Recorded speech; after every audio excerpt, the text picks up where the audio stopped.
Құрметті халайық, бүгін сіздерге бір кездері Қазақ ордасының басты қалаларының бірі болып, Төле би бабамыз жатқан Ташкент қаласы туралы тарихты айтатын боламыз. Ташкент қаласы сонау ерте замандардан бастап сан түрлі мәдениет тоғысқан шығыстың ең ірі қалаларының бірі болды.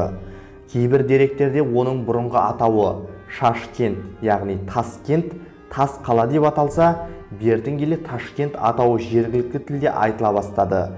Алдымен жергілікті соғдылықтар мен тоқарлықтардың шағын сауда қаласы болып, кейіннен арабтардың келуімен аймақтағы ең ірі қалаға айналды. Мұсылмандар мен қытайлардың арасындағы әйгілі Атлах шайқасы да осы Ташкенттің трагедиясынан кейін басталған болатын. Бұл туралы біз сіздерге тарихты айтқан болатынбыз. Қазақ хандығы құрылған кезде Ташкент билігінде моғолстандық билеушілер болып, қазақ хандары бұл қаланы түбі бағындыру керек деген мақсат қояды. Керей мен Жәнібек хандардың идеяларын жүзеге асыру оның ұлдарының мойнына артылған болатын. Алғашқы екі әмірші бізге саяси тәуелсіздікті алып берді, ал оның ұрпақтары экономикалық соғыс жүргізді. Себебі сыр бойындағы саудасы өркендеген қалалар Қазақ хандығына экономикалық тәуелсіздікті сыйлайтын. Жәнібек ханның ұлы Қасым ханның тұсында қуаттылыққа жеткен қазақтардың сансыз көп әскері Ташкентке қарай беттеді. Алайда бұл аймақта Өзбек ханы Шайбанидің де дәмесі болатын. Бұл екі жақ үшінде адам шығыны көп болған, 30 жылға созылған үлкен соғысқа ұласты. Соғыстың қорытындысы бойынша Шайбанидің абзал басы Парсы шахы Исмайылдың шарап ішетін кесесіне айналуымен тәмам болған еді.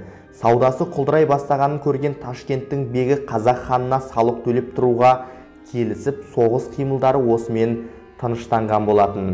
Хақназар ханның тұсында Баба Сұлтан Ташкентті өз алдына бөліп алып, жеке хандық құрмақ болды. Осы жолда қазақ ханынан үрейленген ол келіссөз жүргізуге келген Жалым Сұлтан мен Хақназардың туыстарын, артынша қалың қол бастап келе жатқан атақты Хақназар ханды шатырында өлтіріп кеткен болатын.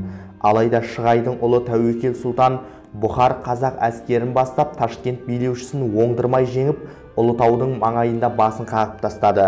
Әскері 100 мыңнан асқан Орта Азия жорығының нәтижесінде тек Ташкент қаласы ғана емес, Түркістан, Сауран, Сығанақ, Отырар, Ташкент, Ферғана, Самарқанға дейінгі ең дамыған аймақтар Қазақ хандығының құрамына қосылды. Бұл бұрын соңды болып көрмеген аз уақыт ішіндегі жаулап алу жоспары болатын.